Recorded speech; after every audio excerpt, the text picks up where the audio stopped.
തമ്പുരാട്ടി ഇങ്ങോട്ട് ഒറ്റയ്ക്ക്? എന്നെ ഒറ്റയ്ക്കാക്കിയ ഒരാളെ തേടി. ഇന്നത്തേക്കുള്ള മരുന്ന് ശേഖരിക്കല് കഴിഞ്ഞു അല്ലേ? കഴിഞ്ഞു എന്ന് പറഞ്ഞൂടെ തമ്പുരാട്ടി?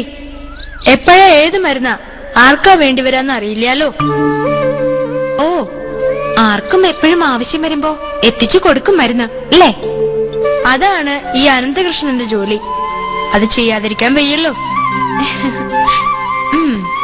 മരുന്ന് ഇല്ലാത്ത രോഗാണെങ്കിലോ? അതിന് ഒസലന്നൂരിലെ തലവര് പരിഹാരം കണ്ടെത്തിയിട്ടുണ്ട് തമ്പുരാട്ടി. മരുന്നില്ലാത്ത രോഗത്തിനോ മരണത്തിനോ?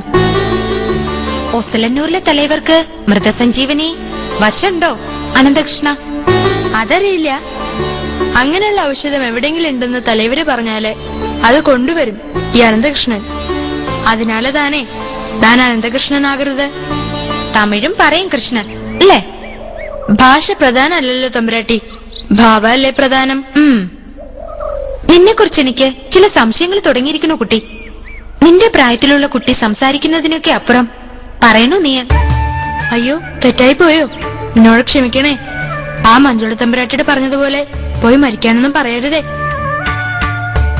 ഞാനെന്തിനാ നിന്നോടങ്ങനെ പറയണേ? മഞ്ജുള വലിയ ഭക്തയാണെന്ന് പറയണു.